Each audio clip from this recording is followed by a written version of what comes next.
Bus.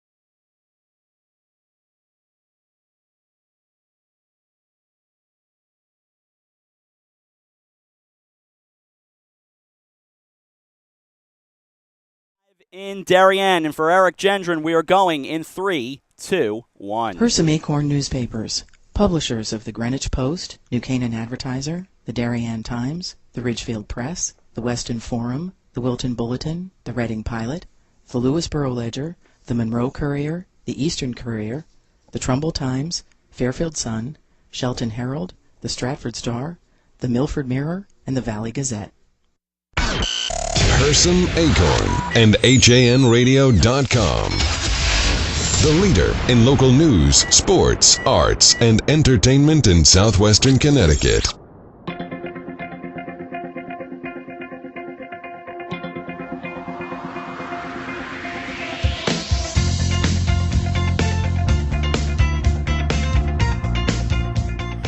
Good morning, friends. It's Denise DiGrigoli, The Drive, live with our friends at Hersam Acorn Newspapers and Han Radio. Guess where we are today? Palmer's Market, 264 Heights Road in Darien. What an exciting morning. And the weather held out for us. And look we're in a beautiful garden. Hi, Rob. Hi. How are you, Denise? I'm hanging tough. I'm so glad that you called and said we're switching to this location. Couldn't be better and brighter. I'll tell you what, the folks here at Palmer's Market have been so accommodating, and Marty and Lauren Spicehandler and Marianne Hersam, who helped get this going here. I mean, it's kind of a, jumping through hoops at the last minute to do it, but we've become pros off our trip from Cooperstown, New York, for instance, which is a story we can tell, and we will many times, because it's just but it's a, beautiful day. Yeah, it's overcast, but chilly, a little humid, but we'll take it. We'll take it because we are in a beautiful surrounding, and we've got some great things this hour coming up.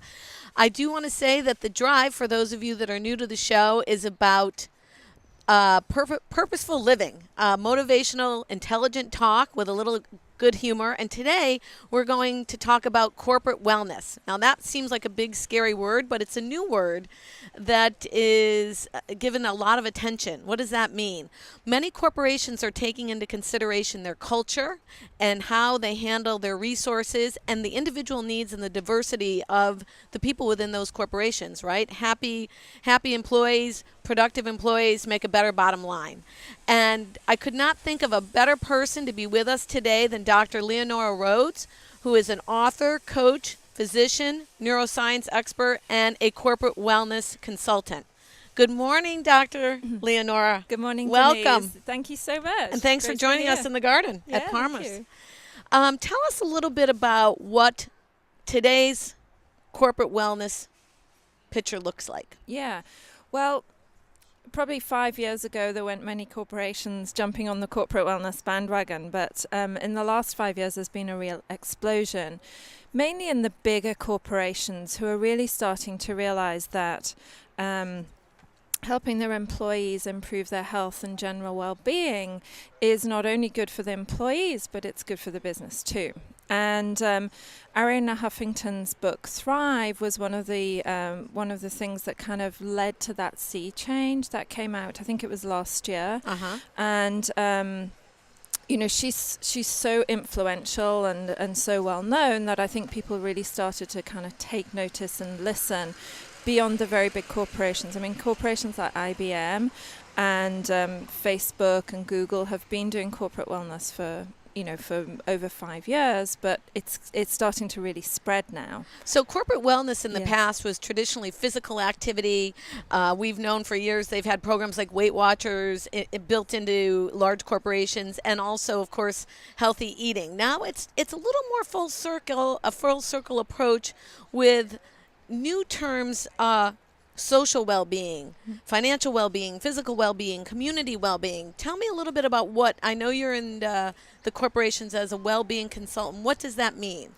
Yeah, well, as you say, the definition of well-being is more of a holistic one. It's about every aspect of your life, because the old model where we just looked at individual areas was very short-sighted, because there's no doubt that your financial situation, your career, your social situation significantly affects your health and well-being, and also all of those things, they all feed into each other. None of them are isolated. So I think, the new model of corporate well-being is still looking at exercise and diet, but it's also looking at, emotional well-being. It's looking at mindfulness practice. And I know you and I have talked about mindfulness practice before. And looking at educating and empowering their employees so that they are more mindful of their health and how important it is to do things to improve it. So you've got an impressive background, and before we get knee deep into this conversation, as an author, coach, physician, and neuroscience expert, you've got a wealth of knowledge, expertise, and of course credentials. Tell me about your background, where you come from. We hear that beautiful accent. Tell the listeners a little bit about yourself. Yeah. I'm going to sip my coffee Yeah, while sure. you do. Yeah, so my rather strange accent comes from England, not Australia, as many people seem to think round here. So I grew up in England and moved to the States 6 years ago. So I've now got a bit of a kind of slightly American tint to my accent. And growing up, I was always obsessed with how things worked, and in my kind of mid-teens got interested in helping people become physically more healthy. And my mum and I used to watch do you remember the TV show Say Elsewhere? Of course. We used to watch Say Elsewhere Today, and my mother used to say, what better job than to save people's lives for a living? And I was very influenced by that, and I used to kind of sit there and say, yeah, that sounds like a great job. So sure enough, I applied to medical school and went through 5 years of medical school, which was very, very hard work. In the UK. In the UK. And then worked for several years in medicine. And in England, you start out in hospitals. Everybody has to start out in hospital medicine. You hit the ground running. Yeah, Yes. so it started literally with 100-hour weeks of, it was grueling, really that's grueling. the topic of our e-news, burnout, bye-bye. Yeah. 100-hour weeks. Well, Rob knows about 100-hour weeks. We all do. Everybody's on point for this conversation. Yeah. I mean, it was a real baptism of fire. It was very hard, and it's very interesting because I totally neglected my own health during that time. As we do when we're growing and building something. Absolutely, Yes. but the culture in hospitals back then, and I don't know that it's changed a great deal, was the senior doctors would say, well, we had to do this, so you're going to have to do it too. That's sort of the old American corporation, corporate rules. Pay your dues. Absolutely. Pay your dues. Right. So I used to have, when I arrived on my shift, I used to have my white coat on, and I used to have a giant bar of chocolate in each pocket. And I still do that, Dr. Leonora. Don't tell anyone. and literally, some days all I would eat with these two giant bars of chocolate and any drinks that a passing nurse would put in my hand, and it was exhausting. And I had one period of time where I had to take some time off. I'd literally come off working from Friday morning to to Monday evening with no sleep at all, and I was working on the coronary care ward, and I couldn't stand up anymore. I really got not to that very stage. good for taking care of sick patients. Certainly. Really not. No. It's very short-sighted way of doing things. So I then decided to go into general practice, which is like internal medicine. You're still here. in England at this point? So still in England. So I worked in general practice for a year, and that's adults and children, kind of the first point of call in the National Health Service to see a doctor if you're sick. You have to go through your general practitioner. And I thought I was going to love it, and I hated it. We used to literally have 5 minutes with a patient, and we would see, sometimes 40 to 60 patients in a day. It was kind of, wow. That's sort of factory-ish, isn't it? It really did feel like that. Well, let's not comment about what goes on nowadays. Oh, I know. So then I went into public health medicine, which was kind of, it was research. We were looking at the health needs of populations rather than the health needs of individuals, and I loved it. I loved the research. We used to do these big research studies looking at why, health trends and what was going on in the community, and then unfortunately I had my first son, and he was very sick when he was a baby, and I was left with no option but to give up work, and well, let's just take so many people listening and so many working moms, I think, have that. Your life, you plan your life, and then life happens. And whether it be an aging in-law, an aging parent, a sick child, we get derailed. And that alone, I think, just derailing you from your goals or dreams or plans can be individually stressful. Never mind work, yes, you're stressed working 100 hours within the job that you think you want, but then to be pulled off has a different kind of stress. Yeah, definitely. And people would, when I was kind of making my decision, people would say to me, but you're a doctor. Doctors don't give up their career. Is that true? Yeah, they very rarely do, and it was a very difficult decision to make. And I had a severe identity crisis afterwards. I mean, I'd kind of gone from this, highly prestigious job that I loved and felt, that I was contributing and that I was helping people, to doing laundry. And, I was glad to be there for my kids, and it was the only right decision at the time. But, that loss of identity was very difficult. And it led to, a period of quite severe depression for me during that time. One thing that I pick out of that conversation beyond being severely depressed is that, you recognize that it was the right decision for you at the time. Yes. And so many people contribute to their burnout, and that would be me, because you continue to make decisions based on what you think you ought to do or what you should do. And if you've listened to previous shows, I get in trouble with Rob when I say don't should on yourself, because when you do that, he just got on and said, I love it. But the reality is, when you can make a decision and know and put a circle around it, talk about full circle approach, that I'm doing this for now and for a reason and for a purpose, I think it makes it more reasonable and attainable in terms of wellness. And I think, going back to our original conversation, corporations are recognizing it's not the 100-hour weeks and pay your dues, although it is for some, certainly, but it's that individual, okay, you're going to do this now, but don't you see, like, corporations are allowing more telecommuting, bring your child to work day, work from home and authentically work. Okay, so I got way off the track there. I'm back on now. Yeah. I do that from time to time. No, and you're right. And I think, when we ignore the signs of stress and burnout, it's not good for us. And I'm really delighted that there is this change in attitude towards, really valuing people's health and knowing that stress and burnout are very bad for us, and more importantly, that they can be prevented.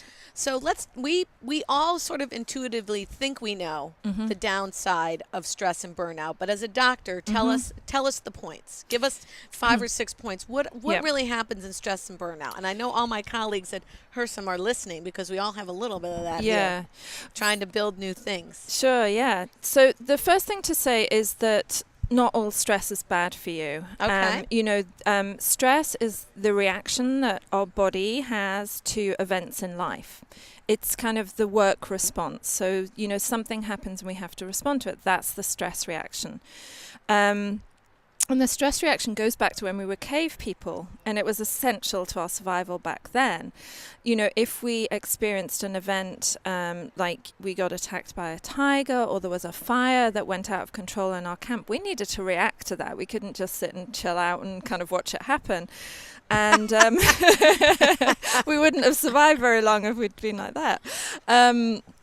So what happens when our brain perceives an event to be stressful is that it it causes an arousal of the nervous system and the brain, and it causes a cascade of hormones to be produced that's known as the fight and flight response. And we get adrenaline and cortisol are the two main hormones that are produced. And it basically gets us ready for action, for fight or flight. And so our heart rate goes up, breathing rate goes up, our muscles tense, and interestingly, blood and energy is diverted from our nervous system and our immune system, because when you're about to die, it doesn't matter whether you digest food and it doesn't matter whether you fight an infection, you need to survive in that moment.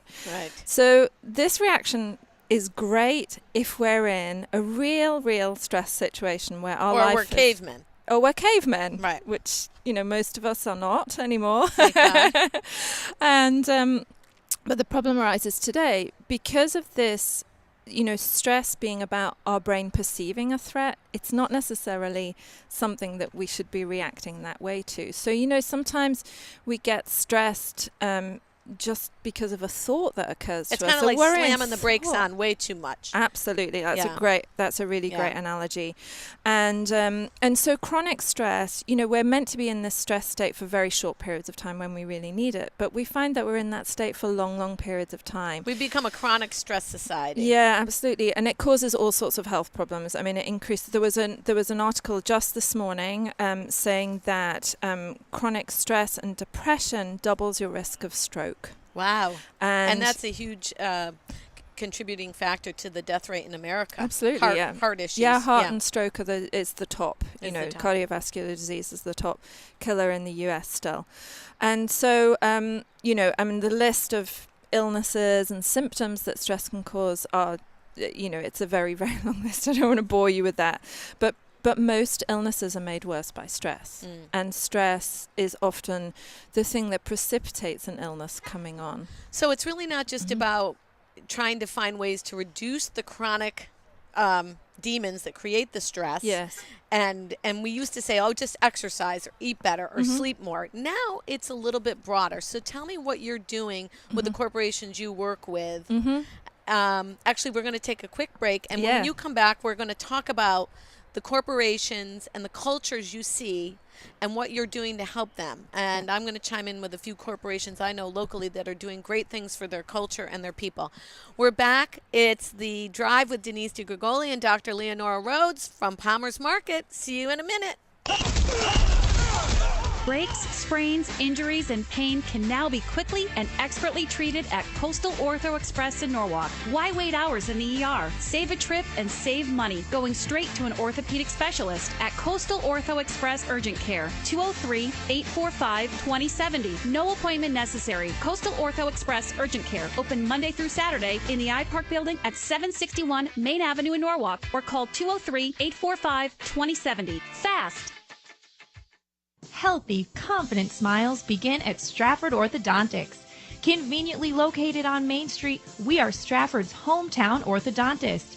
We offer the latest in orthodontic technology, including Damon braces and Invisalign. We always accept new patients. Call today to schedule a complimentary consultation. 203-375-8332. Stratford Orthodontics, 2499 Main Street, Stratford. 203-375-8332 and online at stratfordsmile.com. Alliance. We are an industry leader in coordinating transportation for large events such as corporate roadshows, conferences, and special events. Our team of experts understands the dynamics and logistics of high-pressure situations and complex arrangements, all within a rapidly changing environment. Since 1999, we have added charter jets, event management, and personal protection to our range of services. Mention this ad for $25 off your next round-trip reservation. Alliance and you. Together, we can achieve the extraordinary. 855-546-6996 or alliancelimo.com. Hersam Acorn and HANradio.com. We're back, friends, live from Palmer's Market here in Darien. It's The Drive with Denise DiGrigoli and Dr. Leonora Rhodes and Rob Adams, our station manager. And we're talking about bye-bye burnout. the new corporate wellness and how corporations, and I don't even want to make it sound only big companies, because a few of the clients I consult with have, we'll call mid-sized companies, maybe $10 million and up, and maybe 60 plus people. And the CEOs that I work with, I'm finding they're very concerned about not only their company culture, we're talking about branding and brand stories and what's the culture and what do we represent, but they're deeply ingrained in how their people not only operate within their company, but how they feel. So it's almost like adding a layer of really authentic feeling. Is that what you're finding in the bigger corporations? And I want you to comment now to people that are watching and listening. What does that look like, the new corporate horizon? I mean, we know what the little guys can do because they're more hands on the ground. What are the big guys doing? Yeah.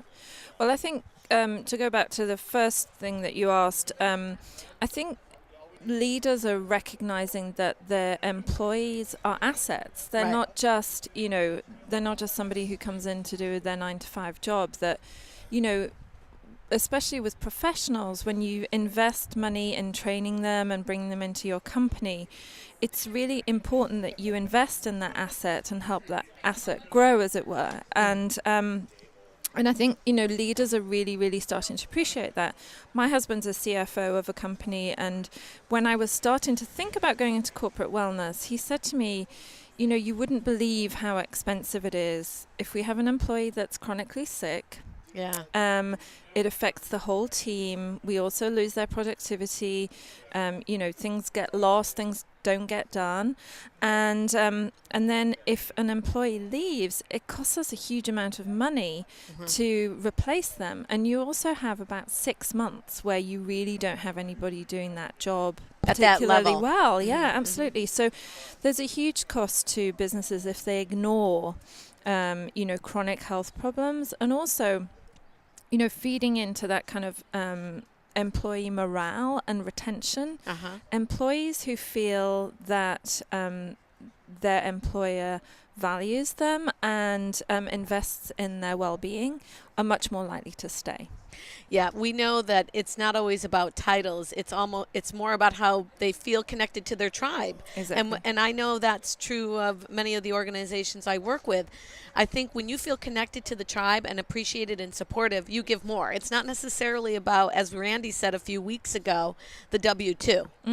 So we're really bringing the show full circle today. Yeah. Now, what are the programs that you offer? Give me a sense of that. Well, we're offering kind of a health needs assessment for businesses, so kind of going in and trying to find out where the problem areas are with health. And that kind of goes back to my public health background, where I used to do that for communities. So going in and kind of trying to figure out where the problems are. In some businesses it's that, everybody smokes. In other businesses it's that stress is a problem.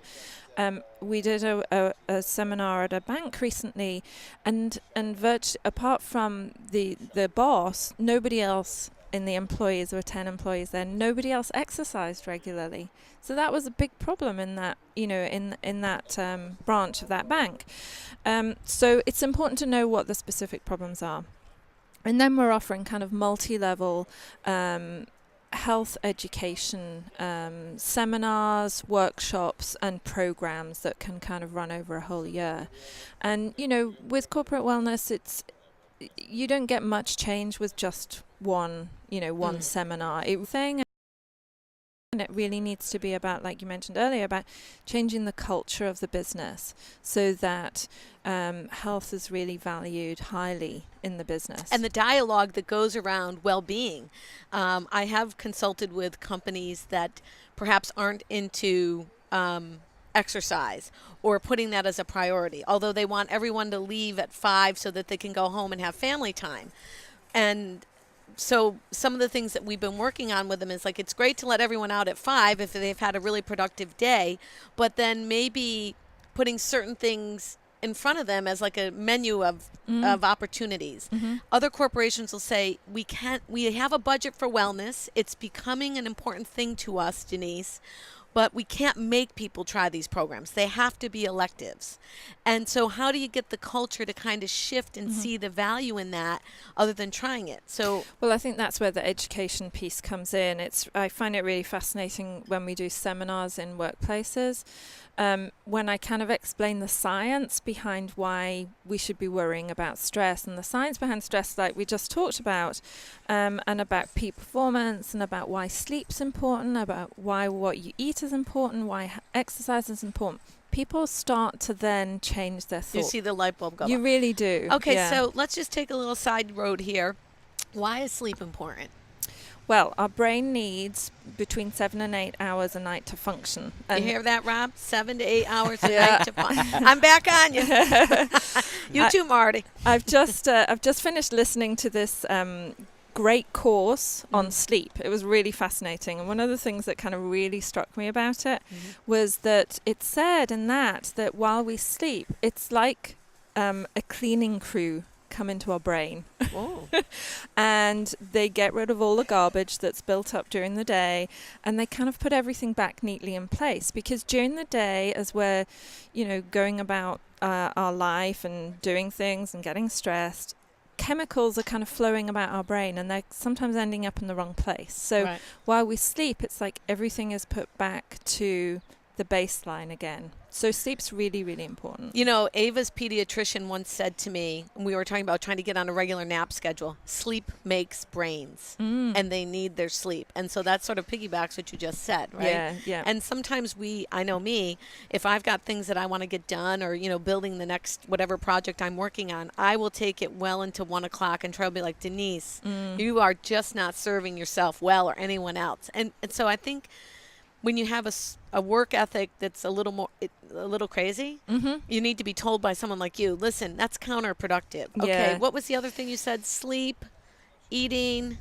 Exercise. I mentioned peak performance as well, Yeah. which is kind of one of the things that I train. It's kind of, in a way, the opposite of stress. Stress is the bad thing, but peak performance is about learning to optimize what you have. It's learning to optimize your health. It's learning to optimize your engagement, your focus, your creativity. And I love teaching that, because people learn to become more efficient. They learn to kind of free up more time to do the things they enjoy. Okay, so give us yeah. some tips on peak performance, because I need that. Yes. Well, peak performance is about 3 things. So first, it's about improving your health, all the things we've been talking about. So eating right, exercising, sleeping, Mindfulness. Being mindful. positive relationships, new learning. Learning's really, really important for our mental health, particularly. Personal development. Yeah, absolutely. All of that's really important for health. And we also need, so the second thing is the health of the mind is really, really important for peak performance. And your book, the Daily Drive, is great at helping people to learn to become more positive thinkers. Thank you. Yes, it's, and you begin each week with I am statements. I am and they're statements, positive, they're positive affirmations. And it's funny, when I do health coaching one-to-one with people, the most common reason people come to me is because they're caught in a negative thought pattern that they can't find a way to get out of. And we kind of put mental health on the back burner, and more recently, in unfortunate times of what we've seen in our society, we're bringing it to the forefront. But mental health, and I know the town of Fairfield is doing some great work in making our community aware, but the mental health component is so strong. Let's focus on that. What can people do? Aside from hire you for their corporate wellness consultant, but the individuals that are listening today to work on that peak performance, that mental piece, because that really, the steering of the thoughts really drive the actions. We need your help here. Yeah, they really do. I think the first thing is to become aware of the patterns of thoughts you're engaging in. So that and about kind of saying, I'm engaging in thinking again, or I'm beating myself up again, or I'm kind of calling myself stupid again, whatever it is that you say. And people have some of the phrases that people tell me of things that they say to themselves.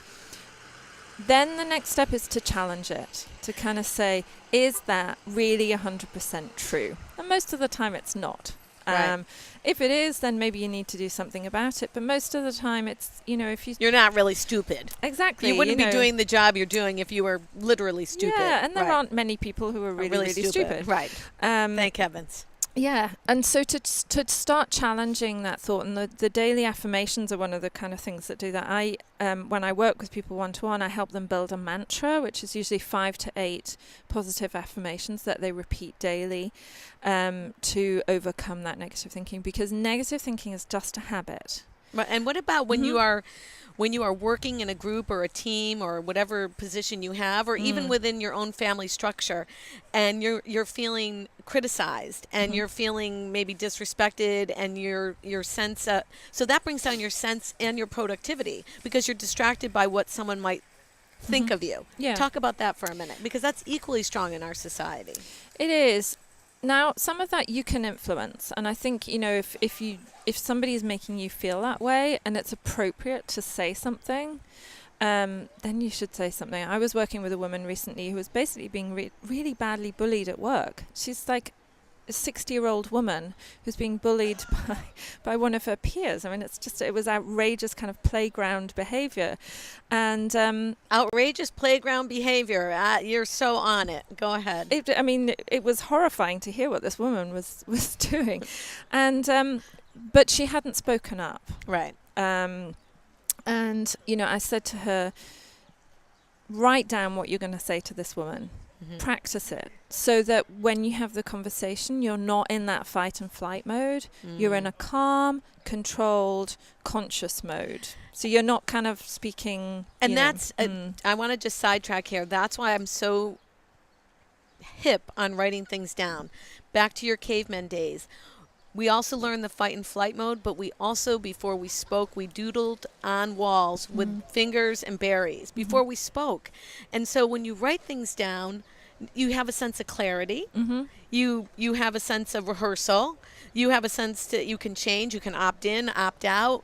And I also think by writing it down, mentally you committed to it.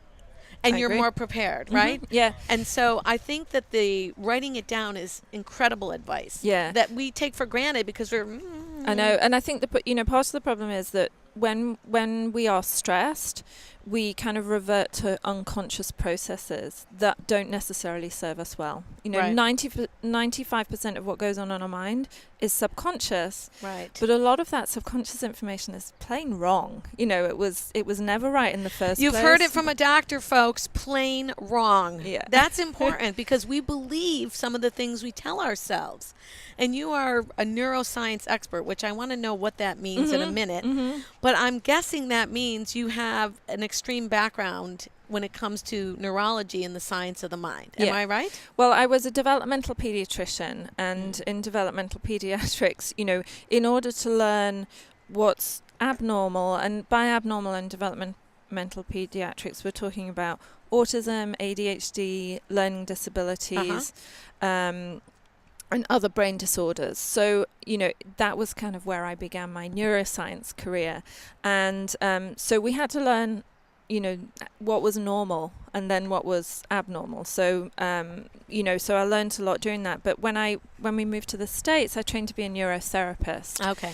And I did neurofeedback therapy for 2 years with special needs children, and I learned a lot more about how the brain functions and how we and the interesting thing when I was doing that therapy, I learned how to optimize brain health. Okay. And that was really cool. And I am a real neuroscience geek. It's pretty much all I read. My kids are like, "What are you listening?" And I don't read books. I listen to them because I'm busy and kind of rushing around. And my kids are like, "Mom, you're so boring." Ava says the same thing to me. Mom, more of that again? Yeah. And I can't get enough of it. And I think,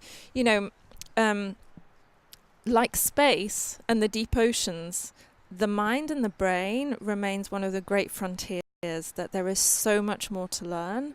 And the human mind and brain is just incredible. And we only know a fraction of it. And I think, if we learn more about it, we can learn how to optimize it.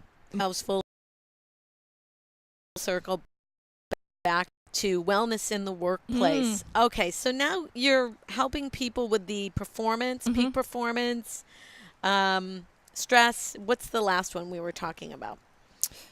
Well, peak performance, there was one more thing to mention, which was focus. Okay. And I think focus is a really big problem today. You know, we spend half of our time, probably more than half of our day, with our head staring at a screen. Terrible. Of some size. I think that's why I have neck ache. Yeah. And unfortunately, there's a phrase that's been coined, which is, I think it was continuous partial attention.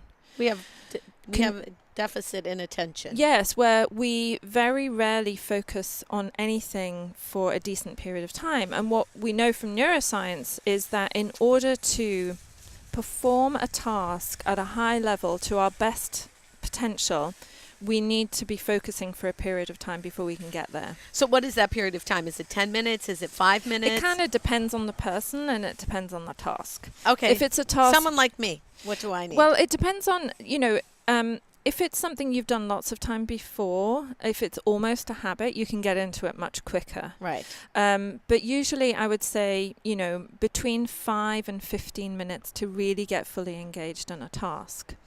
And if we don't, we kind of, our attention kind of, seesaws up and down, and we never really get into a fully attentive state. And the height of that is called the flow state. And that's the very creative, where your imagination goes, where you're really, really, and it's said to be, you're like at one with the task when you're in the flow state.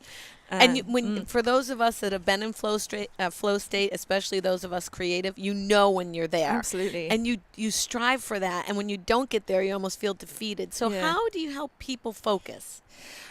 So, when I'm coaching them one-to-one, we kind of talk about what focus is, and I explain that. And by explaining what I've just told you, and with, I use kind of graphs and things to explain it, people start to realize that they need to. And it's basically a matter of practice.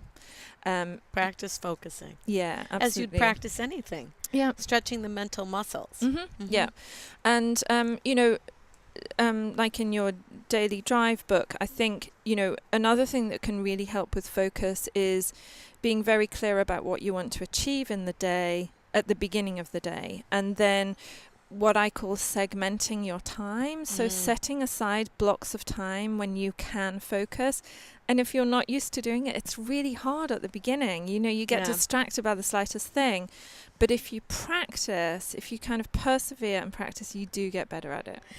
My husband Troy is very good at that. He will set his time up, he will block it, and he will say, I'm not taking calls, I'm not looking at my computer, and he gets things done. Yeah. Not, of course, implying that I don't. Right, Rob? Right.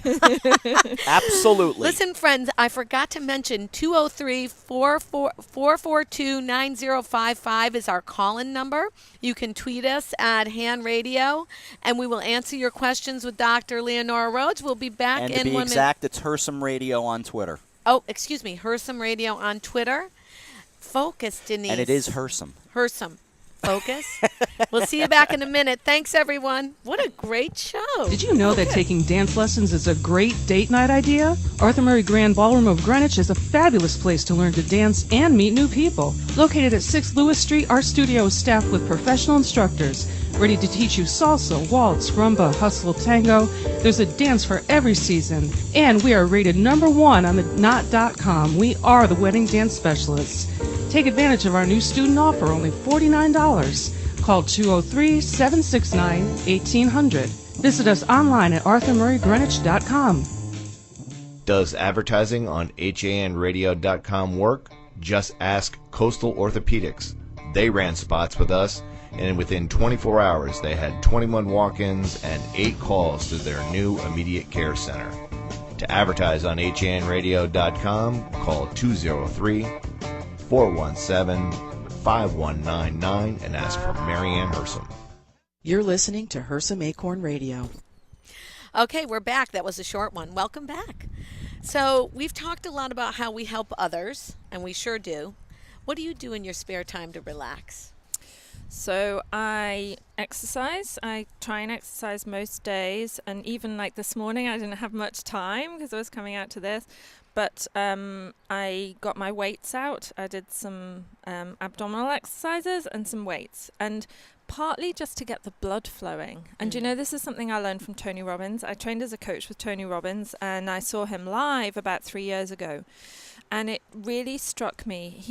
In his seminars, he reads the energy in the audience, and every time he sees the energy starting to dip, he says, "Stop." And he plays loud music, and he gets everybody up dancing, and they all massage each other, and it's really cool. And we're going to do that here in a minute. Yeah, cool.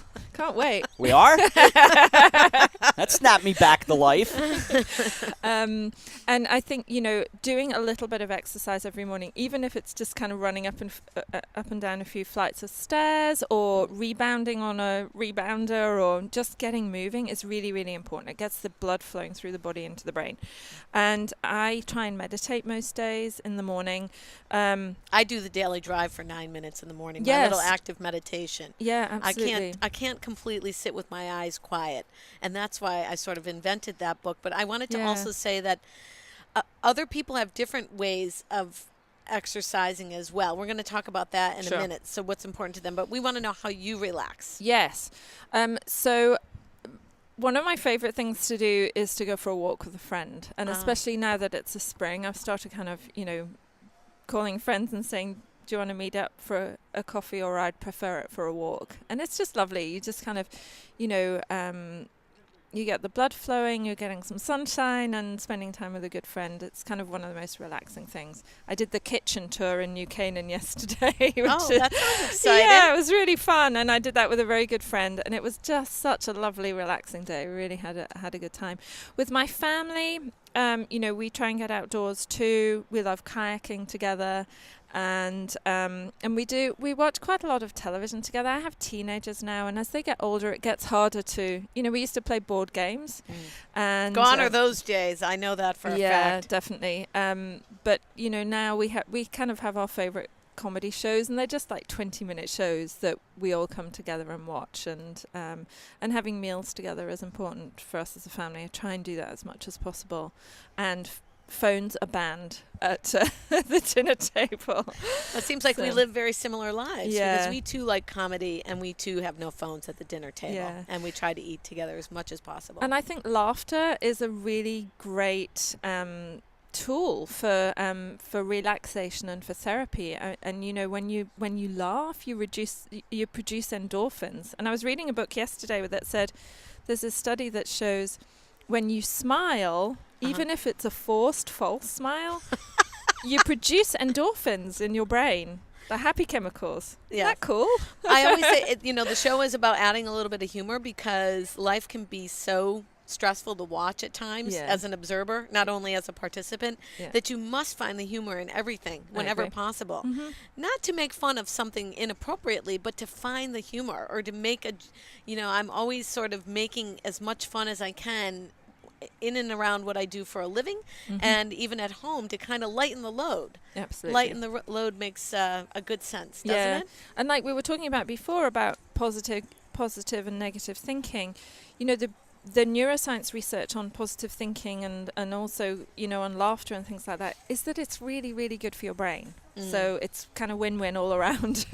So does your brain sort of, you know, they say you sort of shed your skin, and your skin, you know, is reinvented every so many days. Is that the same with the brain? Is the brain constantly growing and cleaning and cleansing? Yes, it is. And it's really interesting. When I trained as a doctor, we were told the brain could not grow new neurons. And I'm not sure when it was, maybe about 10 years ago, they realized that the brain is constantly changing and forming new pathways. And so, you know, from the day we're born till the day we die, we can still learn. And we can learn new skills, we can learn new information, and we can learn new habits and ways of thinking. So that's really cool. And I think that gives us a lot of Well, that speaks to power. how our longevity in the United States is growing. And my sister-in-law is working for a project called the Blue Zone, where they've studied 9 countries throughout our world, and what is the common denominator as to why those people live over 100. Japan, Greece, here in California, and the project is now taking off in Naples. I don't know if you've heard anything about it, but it's a very interesting project, the Blue Zone. Anyways, we got off the track there. I keep pulling us off the track, and then I pull us back on the track. So if you weren't doing this, what would you be doing? Because you have a wealth of knowledge, and we haven't even gotten to your book yet. Yeah. It's funny, my kids, so I have teenagers, so they're kind of thinking about their future at the minute. So they ask me every now and again, you know, what would you be doing if you hadn't have been a doctor? And I think I probably would have ended up doing something to do with healing. And I sometimes think I would quite like to have been a physical therapist or a sports performance I don't even know what you call them, therapist, or because those things fascinate me. The kind of getting the best out of yourself. I just find, you know, it's really, really interesting. And I have to say, if I had my time again, I'm not sure that I would be a doctor, because it was very hard, and I think I probably was a person who wasn't that well suited to it, because I used to worry so much. I mean, it's hard to disconnect. Yeah, I really found that very difficult. I used to wake up on a Sunday morning, even when I had Sunday off, and I would be worrying about going to work on Monday. Well, you were attached to your profession in what would be considered maybe not a good way, but also considered in a good way, because you had your authentic heart in there. Yes, absolutely. And I think that's important. You know, when people find their passion, okay, yes, it can make you crazy and burn you out, but at the same time, who better to take care of a sick person than someone as passionate as you? Yeah. Now tell us, you have this book. Give me the title again, Yeah, so I don't say it wrong. The book is called Beyond Soccer Mom, Strategies for a Fabulous Balanced Life. And it has a tremendous amount of content in it. I mean, it is a walking book of how-tos, and yes, you can. Tell us about it. Yeah. Well, it was the book that I wanted for yourself. For myself 10 years ago. We always invent what we need. Yeah, absolutely. And we always teach what we need to be taught. Right. So when I was a young mother, well, I was in my 30s, but I was a mother of young children. Just a few years ago, certainly. I was very unhappy. I was neglecting myself because both of my kids by this stage were very, very sick. And I had like 5 years where... Do you mind commenting on what they had? So my eldest son ended up with chickenpox, pneumonia, and encephalitis, and nearly died. And I was basically told he really couldn't go back into childcare. And then my second son had what's called recurrent apneas, where he stopped breathing. And I resuscitated him twice at home, and he was resuscitated another 9 times in hospital. And he had seizure. He was in hospital for 2 weeks. We had an emergency baptism. Because we thought he was going to die. They couldn't figure out what was wrong with him. It turned out to be reflux. Gosh. He had such bad, you know, where you kind of vomit acid. He had it so bad that it was stopping him breathing. And it was an awful time. And both of them then went on to have kind of chronic chest problems. And so for a long period of time, there really was no time for me. And then I had a realization. And you probably got into a chronic state as a result of that. And of course it started through absolute necessity, but it carried on by neglect. You know, I just kind of got in that pattern of my mother would always say, necessity is the mother of invention, right? Eventually the light comes on. Yes. And eventually I had a realization that by neglect, and I would kind of almost purposefully neglect myself. I kind of think I need to exercise, and then I'd be like, no, there's no time for me to exercise. Or I'd find myself eating kids' leftovers, you know, eating disgusting cold food. Yeah. That'd been like lying there for 20 minutes. And I realized it was really harming me, but harming my kids as well, because I was so unhappy and, you know, unfulfilled and all the rest. It was not a good place to be.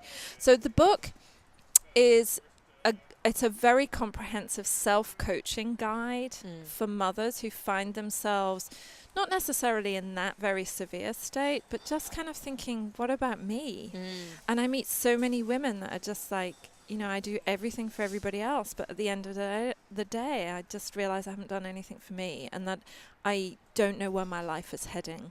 You know, that was so much the reason also when I wrote The Daily Drive, was to help other people, because as they say in the airplane, put the oxygen mask on first when the plane's going down to yourself so you can help your loved one next to you, right? We're no good to anyone if we're not good to ourselves. And one of the exercises I use is look in the mirror and say, I love you to yourself, which is hard. Try it today. I mean, it's really very hard to do, but how can you authentically say that to anyone else in your camp if you can't say it to you? I agree. Right? It's like leadership comes from the top down. Yes, and I have a meditation program that's for mothers that kind of goes alongside the book, and one of them is a compassion meditation. They're all just 5-minute meditations, and the compassion meditation begins with compassion for yourself, because you have to begin there. You have, as you say, you have to love yourself before you can love other people, and you have to be. And that's not like an ego-driven thing that in the past might have been, conceived as, oh, you love yourself. This is an authentic way to be so you can be better. And my mother and my grandmother would say, you cannot be a success until you make others a success. And stop worrying about if you're a success, because when you empower others, you empower yourself. Don't you agree? I totally agree. Absolutely. And it's, and it was funny when I first wrote my book, I got some advice from a coach. He's a man in California, and I was having this conversation with him, and at one point he said to me, your book should do really well. And I was thinking, this is a nice compliment. And he said, because women are really selfish today. Oh my. And I was really taken aback. It was one of those moments where I wish I could think of something really. He said women are really selfish. Yeah. Oh, he really was something, wasn't he? Yeah. So that was the end of that conversation. But it's not a selfish thing. And I think women. What we grow up believing, perhaps it is. And men as well. I think a lot of men who lead busy lives, and, if they have family and they have the big responsibility of the mortgage and all of that kind of thing, they can also get into that habit of not really looking after themselves. And it's not okay.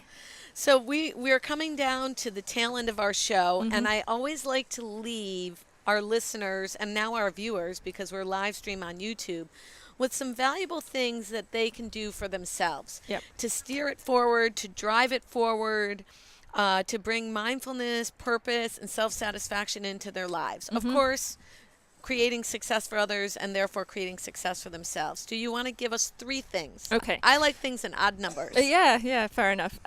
So I would say at the beginning of every day, take a Post-it note and write down 3 things that you're going to do for yourself that day. One thing should be a physical health thing. Yeah. Today I'm going to exercise. Today I'm going to have a big salad for lunch. Today I'm going to go to bed early. I'm going to park my car further in Palmer's parking lot and actually walk in instead of being dropped off at the door. Absolutely. Okay. The second is something I'm going to do today for my mental health. Whether it's getting together with a friend and having fun, whether it's watching a favorite TV show, whether it's meditating. How about just a shout out on the phone to someone, I love you? Or, yeah, absolutely. Or a text that I love you, right? Give that energy out. Yes, absolutely. And one of the things that really helps our mental health is helping other people.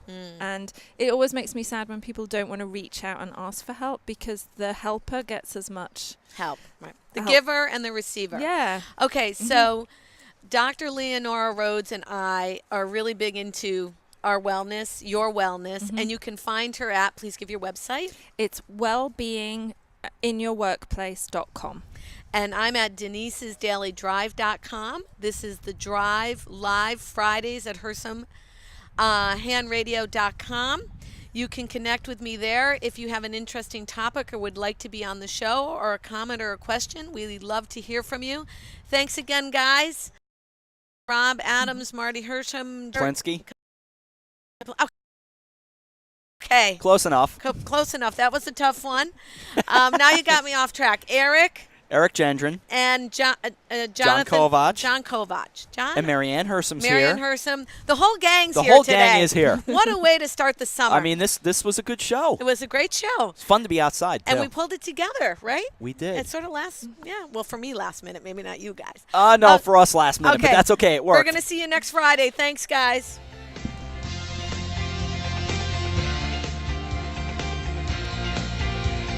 And, of course, don't forget Coffee Break coming up in about 5 minutes. Behind the news a little bit later on. and then we'll return to Ridgefield for Radio Arts and Leisure. But that'll do it for the drive. Stick around for Coffee Break next on HANradio.com at 11 o'clock.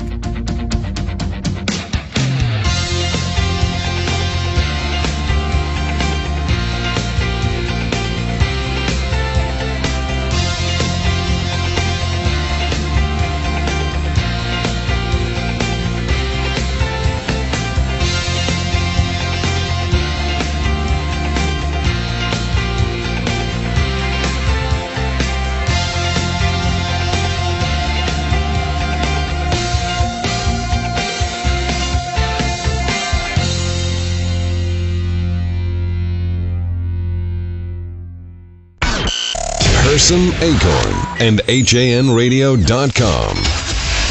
The leader in local news, sports, arts, and entertainment in southwestern Connecticut.